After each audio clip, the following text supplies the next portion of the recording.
Hey guys, this is me, Anchor64 again for another video. This time I thought while I was farming, or I am farming Elemental Earth right now in Aratia Highlands, I thought why not talk about a topic which is kind of trending right now, which are GDKPs, and if they should come back or not, things like that. That is a topic which is like trending all around Classic right now, especially on Reddit. There are like different GDKP posts every day.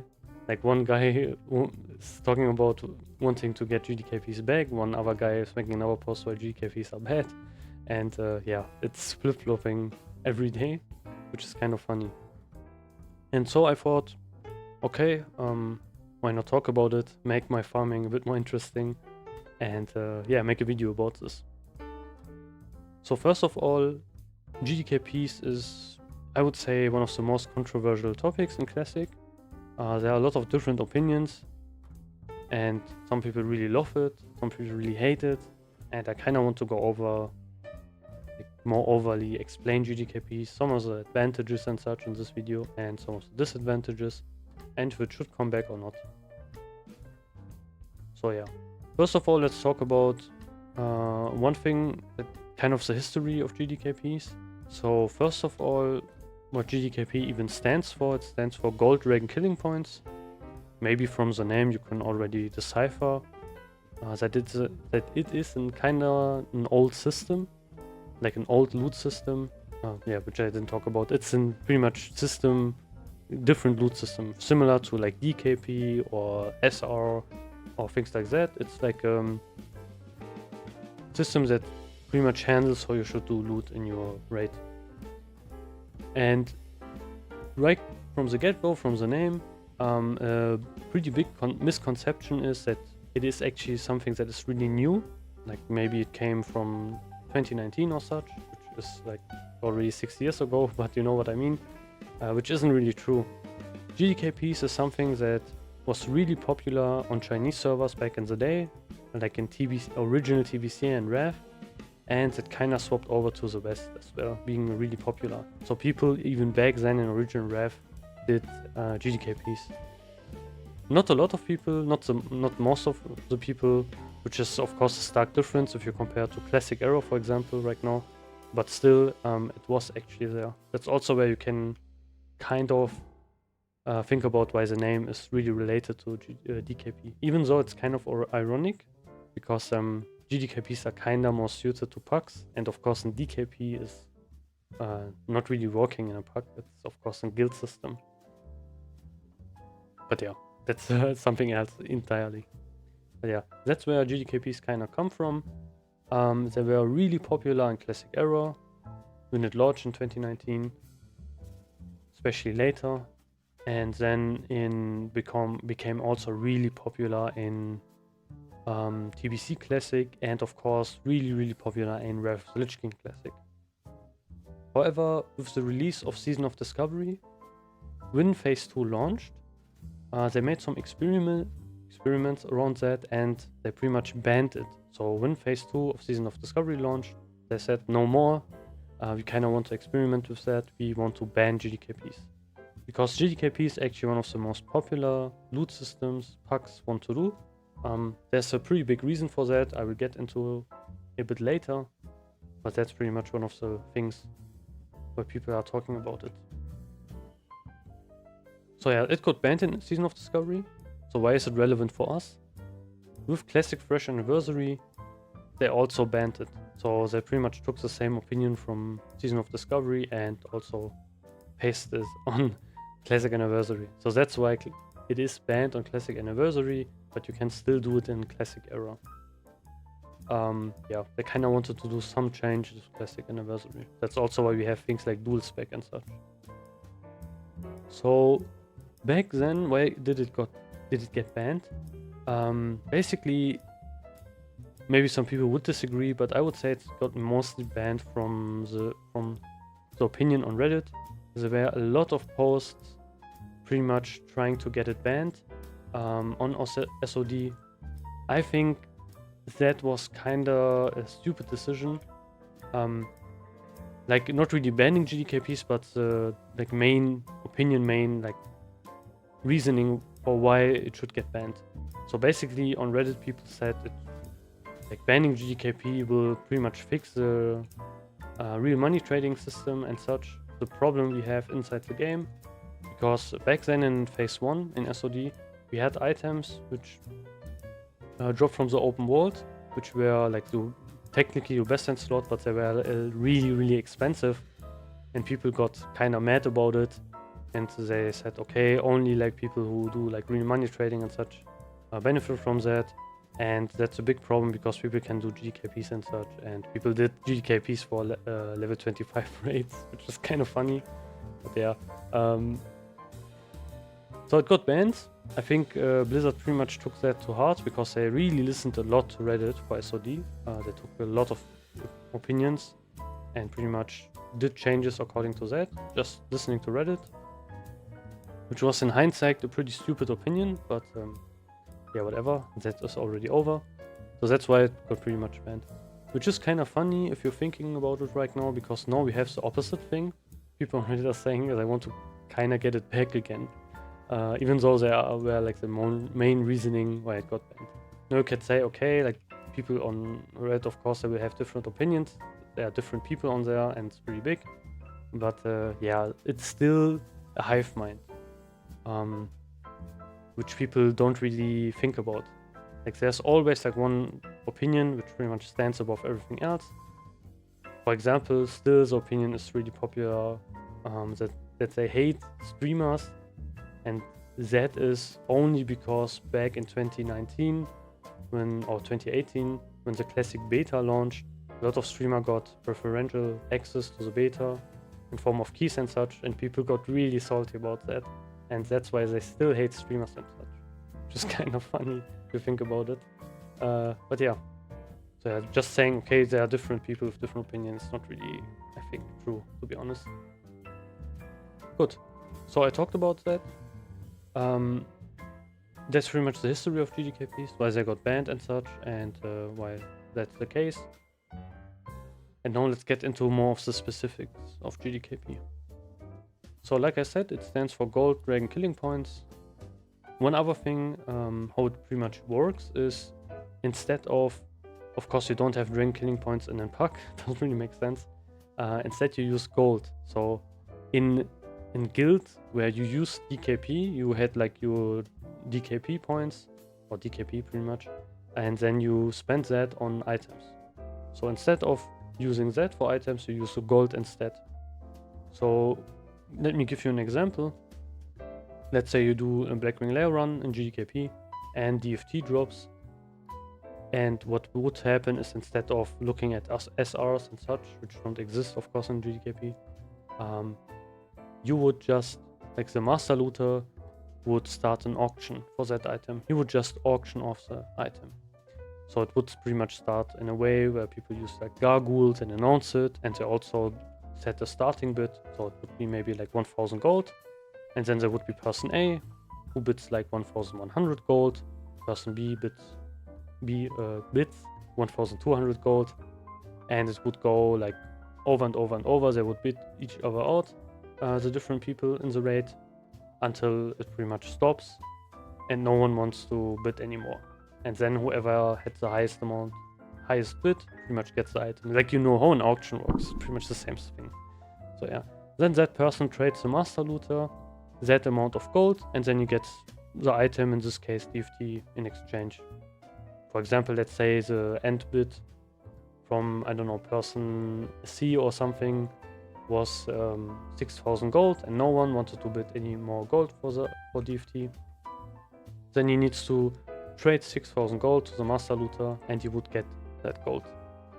However, of course, the gold doesn't stay with the master looter, like he doesn't pocket it, unless he's of course a ninja, then it's another story. But yeah, that's not, like, usually of course that shouldn't happen. Instead, this amount of gold will go into a pot, and of course all of the other items that get auctioned off also go into that pot. So every item in a raid gets pretty much auctioned off. Then at the end of the raid, the pot is pretty much gets calculated Things like, which some people GDKPs do, things like an organizer's cut and such will also get subtracted from the pot. So let's say the organizer has a 10% cut, he will pretty much take 10% of the pot for himself, and then the remainders pretty much get split by like 40 people, whoever is still in the raid and such. And everyone gets like their share at the end, and then the raid is over. So now you would think, okay, that's kind of degenerate. Why would anyone do this, to be honest? The main thing and the main reasoning, also which is a big advantage of GDKPs, is that everyone gets something at the end of the raid.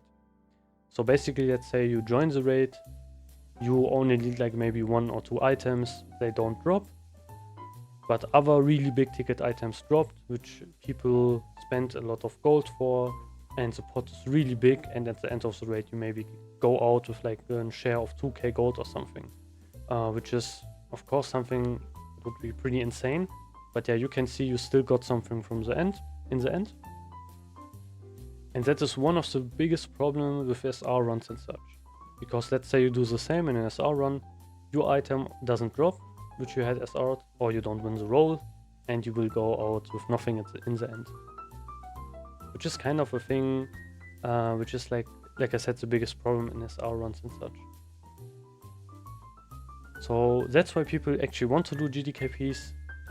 It's of course not the only reason where people can go into the run and just spend a lot of gold and just get the item. For me personally, my main reasoning doing GDKPs was just getting some gold for raids. I don't really need any item for, to be honest, because I never had the amount of gold anyway to actually buy some of the items. Of course, some people are like different. They actually want to go to the raids and have a lot of gold and actually want to like safely actually get that item. For example, they maybe go into the raid with, I don't know, gold cap and such, and they are hunting like one item. And if it drops, like let's say DFT, they pretty much are going to spend everything until they can get that item secured for themselves. It's like 2 different perspectives. For me personally, I always join GDKPs to kind of make some gold, to be honest, because it's a very, very easy way to make gold as someone who already has a lot of good items. That's like one of the most fun things, I think, in my personal opinion, where I really like to do GDKPs, especially in TBC Classic. Doing like Mount Hydra GDKP, where I only needed like, I think, the bracers from the first boss, and of course I never dropped, but still like a lot of different items were needed from different people, and of course I got like some amount of gold at least at the end, which I could spend on consumes and such. Another thing is GDKPs are kind of structured differently from the people they want to get. So for like normal raids, you of course want to get people who are really good geared and know what they are doing and everything. However, GDKPs are kind of different. In GDKPs, there are like 2 types of people you want to get in a raid. The first types are carries. So these types are pretty much what also the name entails. They kind of carry the raid. They either have really, really good gear, they know what they are doing, or maybe they are tanks or healers or such. They are pretty much just there in the raid, they only want the gold at the end, or maybe 1 or 2 items. That's like the first type. The second type are buyers. These are people who have pretty much a lot of gold, but they have like no gear, maybe green gear, or maybe they are not even 60. And they are just in the raid to just AFK and bid on the items when they drop. That's it. That's all. Like, that's their purpose. However, these are of course the people who are more sought after. And good GDKPs of course also vet their people beforehand, so they look at the buyers and see, okay, do they really have a lot of gold and such, or are they just bullshitting? Which is not something you can like get a benefit even in a GDKP, to be honest, from. Because if you just enter a raid, let's say as a buyer, but you don't have any gold, like you don't get any badges anyway and such, so it doesn't really matter. You can't really leech. That's something that happened a lot of TBC Classic, where people joined GDKPs, didn't buy anything, and people called them like leeches and such because they still got the badges, which was kind of funny, to be honest. But yeah, that's one thing that happened. So that's one thing. So that's like the 2 people you will have in GDKP. And That's how it's structured. So basically it's like a big giant auction for every item. And one thing that is also pretty interesting is GDKPs generally were better structured and also like the better rates to join. They had like a higher quality actually than doing normal packs, which is, yeah, I think kind of the truth. No, it's pretty much the truth. Like if you joined in GDKP, most of the time they would have a better time to actually clear the raid than, for example, comparing it to, I don't know, like a normal SR pack. So now you have some of the advantages why people even want to do GDKPs, why people want to have them back. Like the benefits are pretty big. And now let's talk about some of the actually disadvantages. So why are GDKPs so hated in the game? First of all, there's of course the abusable structure of a GDKP, which is kind of a problem. I would say there's even a bigger problem which a lot of people don't talk about, which I will get into. But basically, if you have people who buy a lot of gold, they can get a really big benefit from GDKPs being a thing, because they can just go into a raid and just buy everything, buy every item, and they will get everything pretty much. And they can pretty much kind of like, I would say, pay to win their way into the game. Yeah, that's kind of the thing. No, you would say maybe, okay, that's pretty bad, and I would agree. That was like the main reasoning on Reddit and such why GDKP should get banned, because people are just really money trading and they get everything in GDKPs. And I also like kind of agree with that. However, I have a bigger problem with GDKPs personally. I have two reasonings.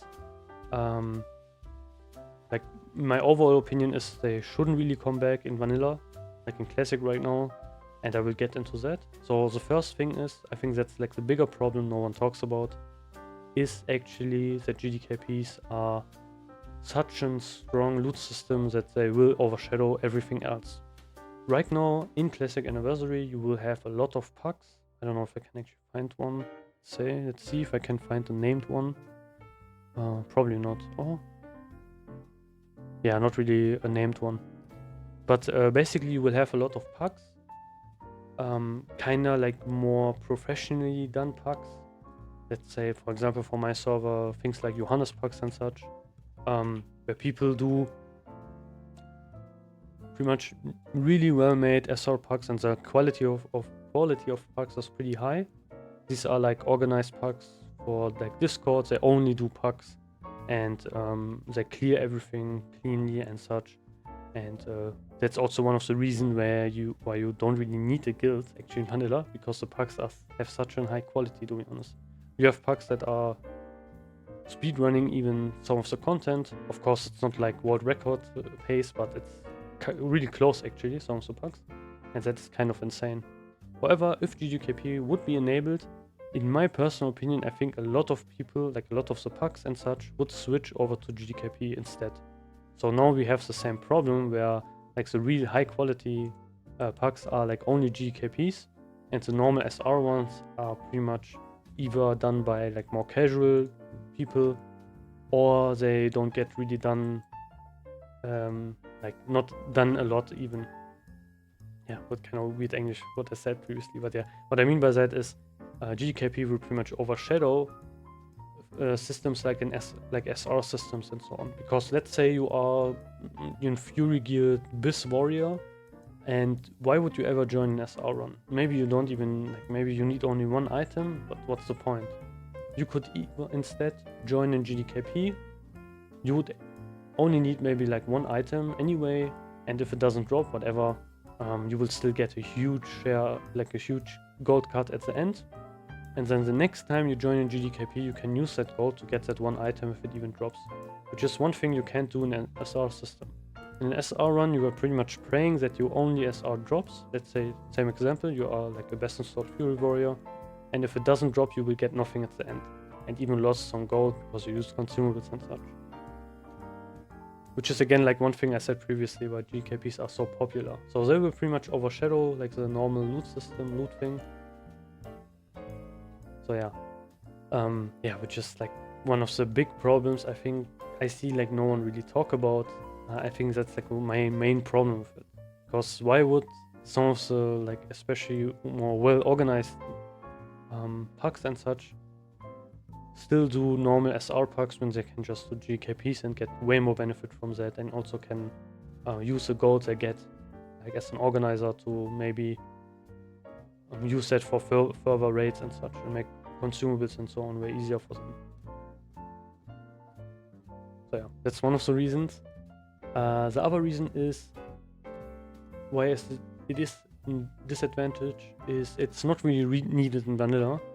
What I mean by that is the vanilla raids are structured in a way even people who have a lot of really good gear still have kind of a reasoning to still do all the raids. So let's say, again, same example, you are like a really godly geared Fury Warrior. However, some of the items, for example, in MC are still your best in slot until like the end. For example, things like Onslaught Girdle is like really strong and your best in slot item until like next. So having items like that gives people reasoning, even if they have a lot of really good gear, to come back to these older raids, which is like one big thing GDKP solves. But that is not really needed in vanilla, because you still have things, for example, in MC, like also Thunder Fury, even things like Sulfuron, and these are things that exist also in other raids. For example, Blackring Lair is the same thing with things like DFT and, for example, Chromatic Boots. I talk as in perspective, like as a Fury Warrior, so that's like where most of my knowledge is. But yeah, just so you have the point. So people will still do these raids, even if they have a lot of really good gear, even like now in Phase 5, because they still need maybe one item or so in these raids. As well, the same thing, like one other thing is also we have 40-man raids. So getting a piece of loot is even more rare than it is, for example, if you would only have like 20 people and such, because you will have more people, of course. So these are like two of the things where I would say like it's not really needed to have in GDKP in a vanilla setting, because yeah, like it doesn't solve the problem. Like, I think one of the biggest problem that GDKP fixes is people who still have a lot of really good gear doing the older content and such, because they still get in benefit from that. People will still do the older content just alone. For example, MC, they will still do MC even in next just to get Thunder Fury. So yeah, it's not really like GDKP doesn't really solve that problem. Another thing which is really interesting, I think, is also if you look at further expansions, which I talked about at the start, and like why actually GKPs are so popular in further expansions. So you saw that a lot in Wrath of the Lich King Classic. Like I would say maybe if you had like 10 pucks, I would say 8 or 9 would be GKPs actually. So why is that the case? So in Wrath of the Lich King, we are at a point where a lot of the gear is already fixed. So we don't really have things like, I would say, Vendor Strike or something. Or we also don't have items like Onslaught Girdle, where they are, or Quick Strike Ring, where they are best in slot for multiple phases and they drop in the first raid. No, I talked about this in another video as well, but basically what they did is they kind of homogenized all of the gear, and it's more item level based.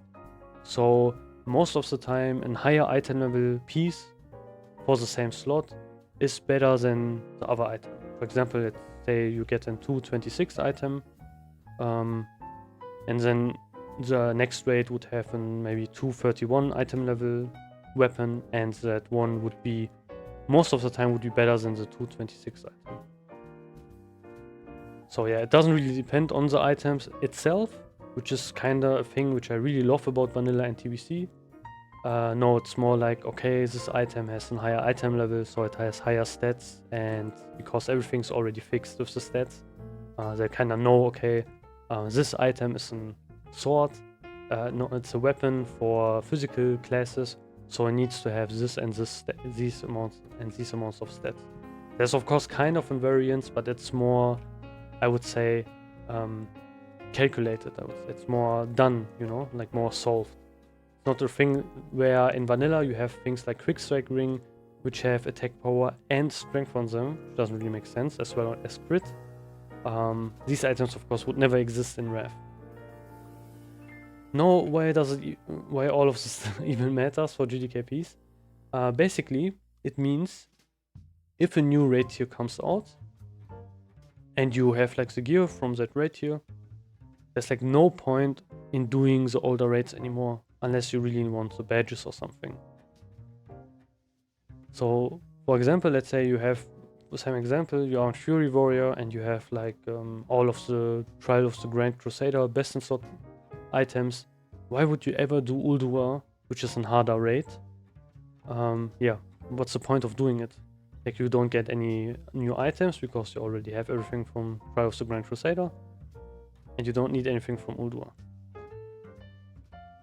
That's a big problem, which, like I said, pretty much stems from the thing, from the item situation, from the item diversity, which they changed during Wrath of the Lich King, where they pretty much made it in a way, okay, this item has a higher item level, drops from the newer raid, it's pretty much automatically better than the last one. And you don't really have items which are best in slot for multiple phases. Let me give you an example for this. So back in the day, in Wrath of the Lich King, when Trial of the Grand Crusader released, it pretty much invalidated the whole of Ulduar. So basically there was no point of ever doing Ulduar, because Trial of the Grand Crusader had a higher item level items, as well as most of the raids. That was also a Wrath of the Lich King change. Pretty much the raid gave you the items for every slot. So let's say you don't really have things like in MC or something where you have like one item slot which isn't really represented, and you would need to do another raid for that. That wasn't really the case.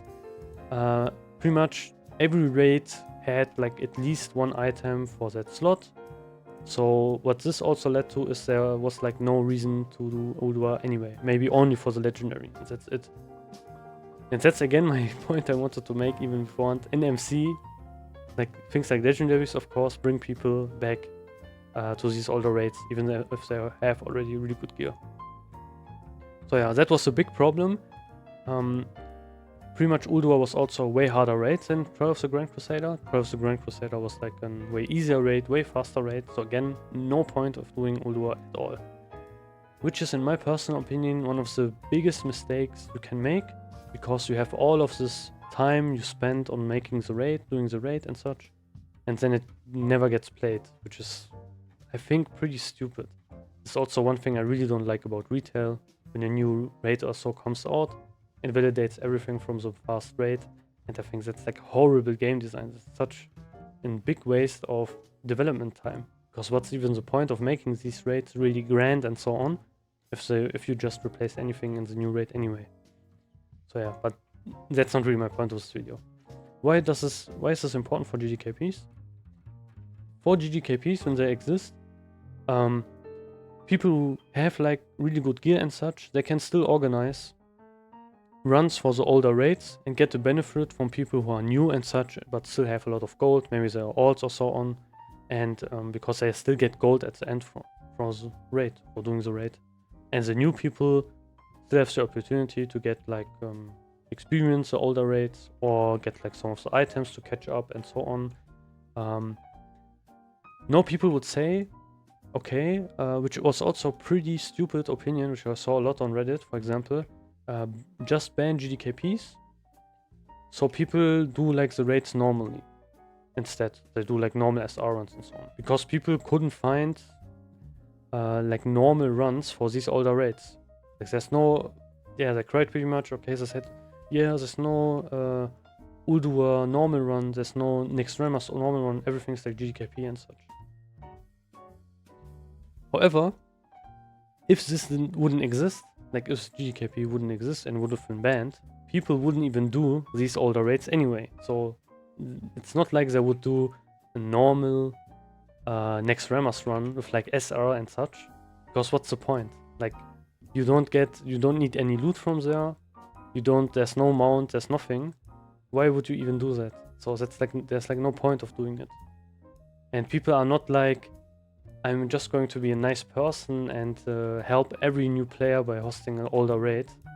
That's not really a thing that is going to happen. It's just like a romanticized version, which people think is the truth, and that's like the good olden days, and people did that a lot and so on, which is pretty retarded opinion, let's be honest. Another thing is, which is also where people are pretty much saying it, which is a pretty big negative, which I don't agree with, and I will get into that as well. Another big opinion piece which goes against GDKPs is that you benefit from gold buyers. Because let's say I join in GDKP, I am not a gold buyer, I never bought gold, and I also never planning to buy gold. Because it's, I would say, pretty, yeah, it's something I don't really want to do. I don't really need it. And I think, my personal opinion, you don't really need to do that in Classic. But yeah, whatever. Basically, let's say I join in GDKP. And I join, like, I say carry. I don't really need anything from the raid. Maybe, let's say I join an MC run. And I only need like quick strike ring and maybe striker's mark, but most of the items I don't really care about. And you would have like, I don't know, 1 or 2 or 3 buyers, and they would be like gold buyers. They would sit on maybe a gold cap. And at the end of the raid, of course, I would buy all of the items and would get a massive cut. And all of this gold, which I just got, was pretty much from gold buyers. So I kinda participate also in that gold buying circle, I would say. However, this is kind of a retarded opinion, and I'm telling you now why, basically.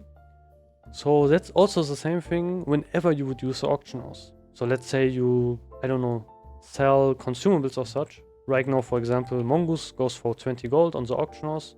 Do you really think only people who farm their gold legitimately are going to buy Mongoose for these prices? No, of course not. So if one gold buyer buys your Mongoose for 20 gold, you already, of course, also got gold from a gold buyer. Whenever you use the auction house, you will pretty much get gold from a gold buyer. You pretty much participate in the same problem. So saying, okay, we shouldn't have GDKPs because you get benefits from gold buyers, it's a retarded opinion. Because wherever you go, whatever you do in the game, you will always have people who are gold buyers. There's no like, I don't know, marker above someone's head. So you know, okay, that guy is a gold buyer, so I won't sell him an item. It's not something that is in the game. Even if you are, let's say, I don't know, you are selling a portal to someone, that guy could have bought his gold. Even though it's only 5 gold, you still got gold from a gold buyer. Let's say you get gold from, you enchant someone's gear, you get gold from him, he's also maybe a gold buyer. You don't know, you can't know that. So like I said, it's a stupid opinion, because the game is already in that state where we get benefits from, or I would say disadvantages from gold buyers anyway. If gold buyers, of course, wouldn't exist, prices wouldn't be that high anyway, because like a lot less people would buy consumables like Mongoose for 20 gold. But since we have a lot of gold buyers who don't really care about the prices, they would even buy Mongoose when it would have been 50 gold or something. They don't really care. Yeah, that's the reason why these prices are so high. People are still buying it, people are still buying a lot of gold, and the general thing that is happening is still going to be a thing. So re-enabling GDKP is something that wouldn't really change anything in case of RMT or gold buyers or gold sellers. It would have been, of course, there would be maybe more gold buyers, but we already have so many, it doesn't really matter anyway. So in my general opinion, this is also like kind of the end of the video I talked about a lot. It doesn't really matter, to be honest. In vanilla, like the benefits you would get from GDKP are not that big anyway. If you would be in rare, for example, doing things like GDKPs, like doing some raids without GDKPs is kinda a yikes. Like let's say you join the game, and then you will, I think you would struggle of finding pucks for like next rammers and such in the later phases. Like let's say in ACC, when ACC comes out, I don't think you would find any, maybe you would find like only a couple of next rammers. And that's only because of the badges and like weekly raid quests and so on. But besides that, you won't really find anyone doing it just willingly. TBC is kind of in similar space, but kind of in between, I would say, where things like Hygil exist, and if you don't really need Hygil, you don't really want to do it because it's kind of annoying.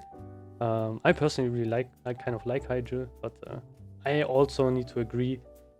I think most of it, why I really liked it, is because doing it as in GDKP can be really, really fun. But, doing it normally, especially if you only need like one item, I think I would probably pass maybe. But yeah, that's like one of the things that is pretty important. Just thinking about it. But yeah, I think there's like a lot of weird, strange opinions, especially a lot of empirical evidence already showed us that, for example, GDKP doesn't really matter for AMT stuff and so on. Banning it is only if you like some of the disadvantages I really talked about. For example, like would overshadow SR massively. So what's the point for someone who has like a lot of gear and such, just not joining GDKP? And also most of the good players would just flock into GDKPs, while more of the like casual or new people would then stay into pucks, where of course the quality and so on of the pucks and so on would diminish, and less people would actually do pucks and so on. Yeah. So that's basically what I mean by that. So it's just a natural, I would say, like some natural selection which would happen just for these kind of things. Yeah, I need to sell some stuff. So yeah. It's kind of strange to talk about this, because, I don't know, maybe Blizzard doesn't really care about this anyway. But yeah, like I said, my general opinion, like adding GDKP again back is not really something that is needed in vanilla. Maybe for TBC and such, it should be considered adding it. The thing is, like, GDKP as a free system is kind of the problem, because you kind of need to have some sort of limits. Either it's kind of strange, but either like limiting the amounts of GDKPs that can exist, like right now. For example, like how many GKPs can actually exist. But yeah, this is really hard to control and moderate, to be honest. Like how can you moderate that? You can see, okay, like 8 GDKPs exist and only like 2 puck runs. What can you do about it? That's a problem which will pretty much happen. Yeah, like I said, my biggest problem with GDKPs is that just such a strong loot system and favored by a lot of people. The advantages are really big, that people won't do like normal SR and puck runs and such anymore, which is I think a pretty bad thing, to be honest. It's kind of sad. So yeah, but that's basically it. Yeah, that's basically my opinion. So overall, I think it's not really needed, but if they add it, why not? It won't really change anything anyway. Just will make SR and things like that even less attractive. Which you could say it is a pretty big change, but in my opinion, it wouldn't really change any like real money trading things, because it's already so abundant in the game. You can pretty much see it. Like you will see freshly geared warriors which have Lionheart helmet, which have Titanic leggings even, and yeah, it's kind of crazy. Like the amount of gold buying in this game is like really ridiculous. That's pretty much reflected by all of the consumables and such. And then people are saying, oh no, it's because of the bots. It's all of because of that. And that's only partly true. I actually have some, I would say, personal experience with the bots. Basically what happens if you ban all of the bots, the prices will go even up. They will even increase. This is like kind of a different topic, but yeah, kind of the end, kind of a different thing I want to talk about like shortly. But basically in TBC Classic on my realm, which was I think Firemore, they pretty much banned the creation of new accounts and such, just to combat bots and so on. And what basically happened is that every single consumable pretty much increased massively in price. So we of course had a lot of less bots, because what is happening, what is one of the big problems of bots is you can ban them, but they will have like, they will just make another account, also will have just another account. But if you restrict access like to the server and make it in a way where you can't join with a new account, of course like slowly the bots will kinda die out. Yeah, that is pretty much what is happening. However, if that happens, people, of course, there will be less consumables and such, because like bots are farming 24/7. They are farming the consumables and herbs 24/7, and then you will have less stuff, and of course prices will increase even more. That's always what I see people talk about, is talking about like banning bots and such, which is 100% the things they should do. But then they are talking about the prices are so high because of bots, and that's not true. It's actually the opposite. Unless you want to think about, okay, bots kind of control the market and they buy everything off and then sell it way higher, which is like the thing that is pretty true, but that's also a thing like normal people do. Pretty much the prices are so high because of gold buyers. That's like the biggest reason, because gold buyers don't care if they pay 20 gold for consumables, or mongoose I would say. They don't really care about it. They have like lots of gold anyway. People who care about it are like people who farm like their stuff normally. But yeah, that's what I wanted to talk about. So if you have anything else also to say about this, feel free to comment and such. This was kind of a long tangent, I would say, but it's kind of fun to talk about stuff while you are farming. Makes farming like a lot less tedious. But yeah, that's pretty much what I wanted to talk about. Again, if you like these kinds of videos where I talk about Classic WoW and yap about some of the things, feel free to like and subscribe. And yeah, that's like what I mostly do. Yap about things, repeat myself 100 times. But some people seem to like it, so yeah, I will try to make more and more videos. If you have anything else to say also, if you have similar opinions or maybe different opinions or whatever, feel free to comment. It's always nice to see some different comments about this topic. And I will see you on the next video. Goodbye.